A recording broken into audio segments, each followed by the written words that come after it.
All right, welcome to Physics Video 5.1. We're going to be learning about impulse and momentum. Weirdly, contrary to how I usually do things, we're going to actually focus on the equations today. And then we'll talk a little bit more about the concepts when I see you in class next. By the end of this video, you should be able to define the terms impulse and momentum, and you should be able to work with the equations that I give you here in the video. All right, so here we go. Momentum. Symbol for momentum is a lowercase letter p. Why they didn't use m? Well, m is mass, right? So I think they just sort of worked their way up the alphabet until they hit a letter that hadn't been used, and lowercase p was the next option. All right.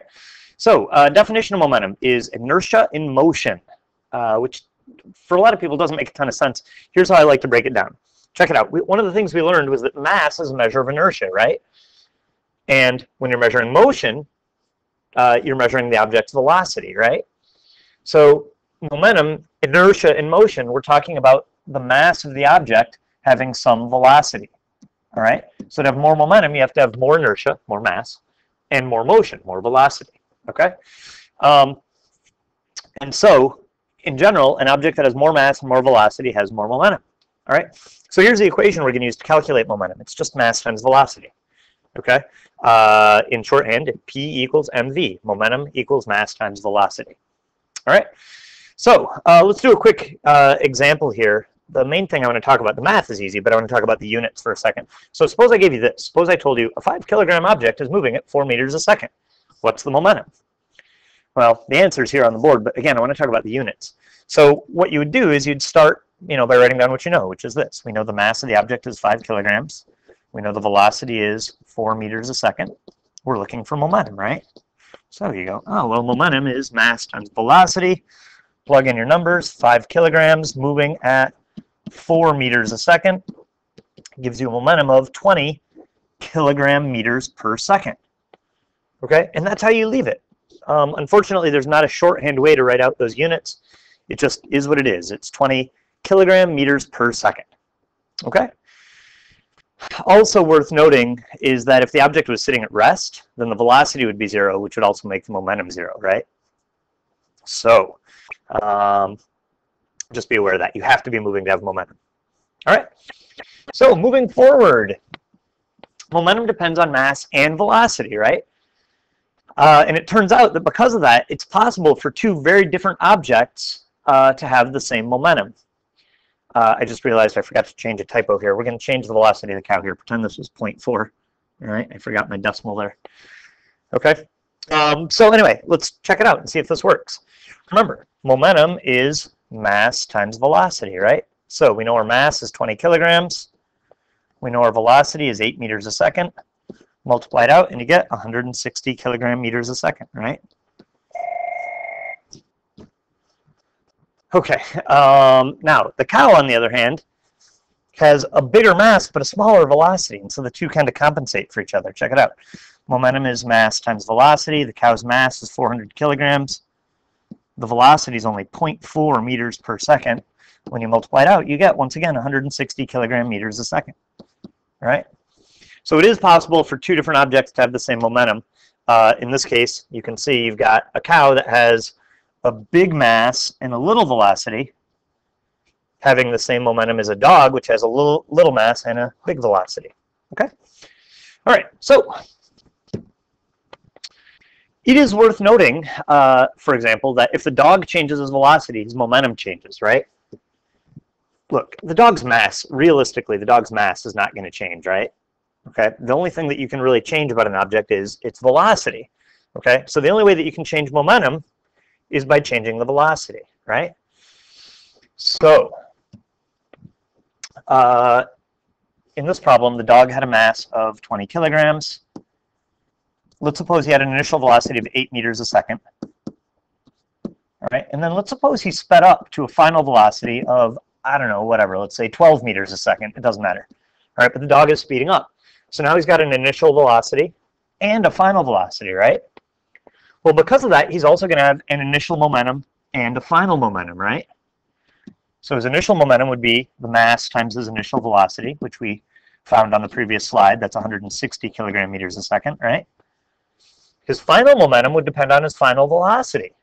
So that'd be mass times final velocity, right? So his mass is still 20 kilograms, but now his velocity is 12 meters a second, right? So now his momentum is 240 kilogram meters a second, right?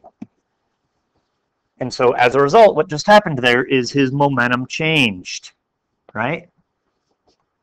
So we could, if we wanted to, find our change in momentum. That would be final momentum minus initial momentum, right? And we'd just subtract these two guys, right? We would take the 240, subtract the 160, and in this case, we'd end up getting, what, 80 kilogram meters a second just by subtracting. Basically just telling you that the momentum increased from 160 up to 240, increased by 80. All right? So why do we care? Well, let me show you why we care.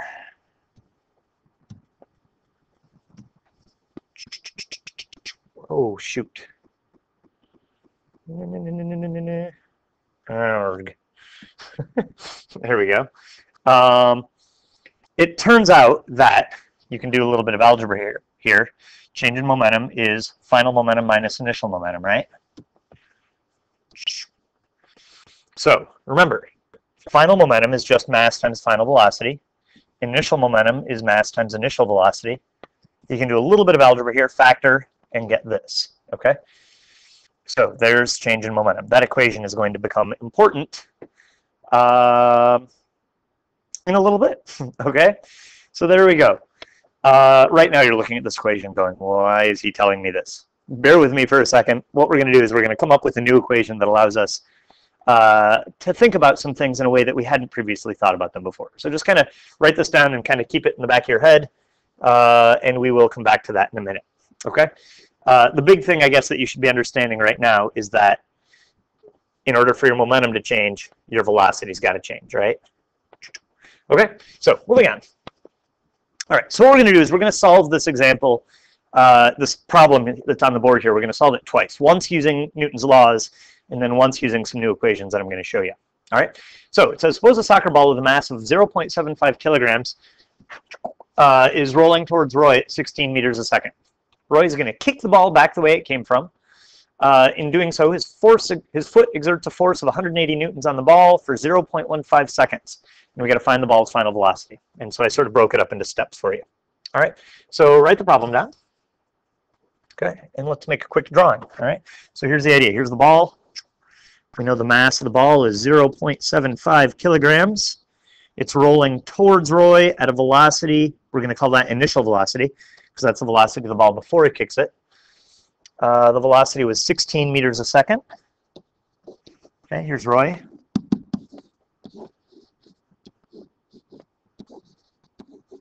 Whoa, I don't know what's going on with his hand there. But, okay, so he's running. He's going to kick it this way. So here's the force of Roy, 180 newtons. At this point, hopefully you're looking at these two arrows and going, oh, one of them is in the opposite direction. So because of that, we got to make Roy's force negative, right? Because in math class, we do positive, negative, positive, negative. So this guy is negative, right? Okay, and then it tells you that his foot is in contact with the ball for a time of 0.15 seconds. Okay, so part A says make a free body diagram. So there, we've done that, right? Technically speaking, I should put in my force of gravity and my normal force, but I'm not going to worry about those because they cancel out. All right, so this was just sort of designed to get me thinking about it. All right, part B says find the net force. Well, the only force affecting its motion is the force of Roy. So there's our net force. We're going to, as usual, assume no friction or air resistance just to keep things simple. Part C, find the acceleration. To do this, we need to think back to Newton's second law, which says acceleration is net force over mass. If it's been a while since you thought about that equation, it would be worth writing down again, because it will come up now and again this chapter. Okay, so our net force is negative 180 newtons. Mass of the ball was 0.75 kilograms. Grab your calculator and divide it out, and you get negative 240 meters per second squared. So now for part D, we can find our final velocity. Final velocity is initial velocity plus acceleration times time. So our initial velocity is 16 meters a second, plus the acceleration is negative 240. It's a big acceleration, isn't it? Because the velocity of the ball changes a lot in a small amount of time, specifically 0.15 seconds, right? So you end up getting 16 meters a second minus 36 meters a second. And so you end up getting negative 20 meters per second. Okay, so there is the ball's final velocity. So after Roy kicks it, it's moving back this way at 20 meters a second. Okay, so that's how we would have solved that problem when we learned Newton's laws. We're going to learn another way to do it. And to be honest with you, the other way, I honestly don't know that it's really any easier or any harder. Again, ultimately, this is going to be important because it's going to help us understand some equations. All right, so kind of bear with me here. I'm going to go over my 15 minutes. I will keep it under 20. The big thing I want you to get out of this is that it works. The equations I'm about to show you give you the same result. All right, so we're going to solve this problem again using some new equations. Hopefully, if everything works the way we want it to, our final velocity will once again be negative 20 meters a second. All right, so here we go. So before we do it, we got to come up with these new equations. So we already know two equations for acceleration. Okay, they can be used to generate two new equations related to momentum to give us another method to solve these problems. All right, so here's the two equations I'm thinking about. We know that acceleration is Vf minus Vi over t, right? If we wanted to, we could shorthand that and write it as change in velocity over time, right? Cool. So that's from the first chapter of this class. We learned that, right? Then when we did Newton's laws, we learned that acceleration was net force over mass, right? So now what we've got is we've got A equal to two different things. So using a little bit of math, right? If A equals B and A equals C, then B equals C. So I can set these two things equal to each other. So what we know now is this. Change in velocity over time is acceleration. That's the same as net force over time, which is also acceleration. Oh, no, sorry. Mass. Okay. So from math class, hopefully you remember if you have two fractions that are equal to each other, you can cross multiply. So I'm going to multiply these two guys, and I'm going to multiply these two guys and set them equal to each other. And here's what you get. Net force times time equals mass times change in velocity. All right? That is huge. Let me see here. Okay, so what we found a couple slides ago, we figured out that this mass times change in velocity was our change in momentum. That's how much the momentum changes by. Okay? This guy, net force times time, is what's called impulse. Okay? Unfortunately, there's not a good definition for impulse. This is part of the reason I'm not going to focus on the concept. The definition of impulse is force times time. All right? So I usually just tell my students that impulse is the same thing as change in momentum, which is what this equation says, right? It says impulse is change in momentum. Net force times time equals mass times change in velocity. Okay? So again, I don't want to get bogged down with the concepts right now. What I do want to focus on is this equation, which allows us a new way to solve problems. Okay? I guess the only thing that I would add on is, in order to use that equation, you also have to know this little fact, which I think hopefully you all do. Okay? In fact, sometimes I see people do a substitution and they'll rewrite that equation up at the top like this. Net force times time equals mass times Vf minus Vi. Okay? In fact, why don't we do that? Let's just use that. Okay? All right, so what I'm going to do now is I'm going to go back and solve that last problem again, but using our new equation. All right? So suppose a soccer ball with a mass of blah, blah, blah, blah. It's the same problem. All right? So let's write down what we know. And again, I would make a drawing. I'm going to skip the drawing in the interest of time because we already made it. But so when we made that drawing, here's what we figured out. We figured out that the mass of the ball was 0.75 kilograms. We figured out that the initial velocity was 16 meters a second, and that the force acting on the ball was negative 180 newtons. That negative sign is why I want you to get in the habit of making drawings, you guys, because you'll miss negative signs if you don't make drawings. Okay? We know that the time is 0.15 seconds, and we're looking for our final velocity, right? So let's do it. Here's what we know. Net force times time equals mass times change in velocity, or net force times time equals mass times VF minus VI. All right, so most of the problems that you're going to see on your next assignment are going to have these 5 variables in them, and I'll always give you 4, and you'll have to find the missing one. And that's all we're doing here. It's just some algebra. All right, so let's plug in our numbers. Net force is negative 180 newtons. Time is 0.15 seconds. Oops. Equals mass, 0.75 kilograms. Final velocity minus initial velocity was 16 meters a second. And solve it. Okay? Now, I'm going to do something that will make most science teachers cringe, and that's this. I'm going to rewrite it again without the units. All right? Check it out. All of our units are metric, right? We got newtons, seconds, kilograms, meters per second. That's all metric. Our final velocity has to be meters per second. It's the only possible option. All right? So I'm going to rewrite this again without units. I think it'll just make it look simpler. And then solve it and just tack the units back on at the end. All right? So here we go. Let's multiply it out. Or let's write it with no units, rather. So you get negative 180 times 0.15 equals 0.75 times VF minus 16. Right? That looks much simpler, doesn't it? Okay. So here we go. Let's multiply this whole thing out. You're going to get negative 27 equals, now over here you got a couple options. You can either divide by 0.75. For whatever reason, I always feel like I need to distribute, so that's what I'm going to do. Distribute, distribute.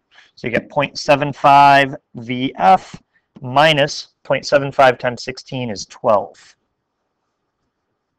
Cool? So add 12 to both sides, and you get negative 15 equals 0.75 times VF.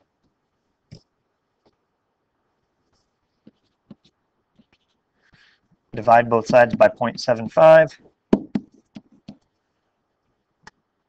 And you get negative 20 meters per second equals VF. All right, why are we happy? Because that's the same answer we got last time we solved it.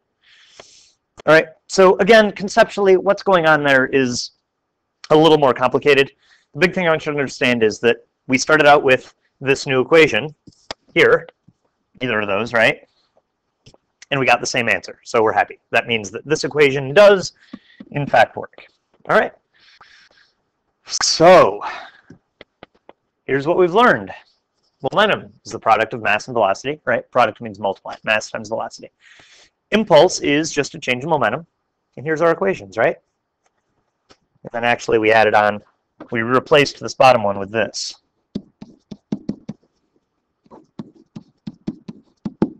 Okay, so you might add that to your list. All right, so in the minute that remains, oh no, we're going to solve this. So take a second, write this down, read it, and try to solve it. Do it before I do it. Actually try it. Okay, now I'm going to try it, assuming that you've solved it. All right, so start by writing down what you know. We've got a 40-kilogram shopping cart rolling towards your car. So here's your cart. We know the mass is 40 kilograms. It's rolling towards your cart at a velocity of 18 meters a second. It tells you you've got 3 seconds to stop it. So our final velocity is going to be 0. And the question is, how much force do you need? Right? So we're looking for our net force. Okay? So net force times time equals mass times VF minus VI. Plug in your numbers and solve it. Okay, so our net force is what we're looking for. Time is 3 seconds. Mass is 40 kilograms. Final velocity 0. Initial velocity was 18 meters a second. So 0 minus 18 is negative 18 times 40. This gives you negative 720 kilogram meters a second. Over here, net force times 3 seconds. Again, if you want, you could have just dropped out your units. Divide both sides by 3 seconds. And your net force is negative 240 newtons, because it's metric. Okay? So tomorrow we'll talk more about the concepts. I've gone over by 20 seconds. I'm stopping. Have a good day.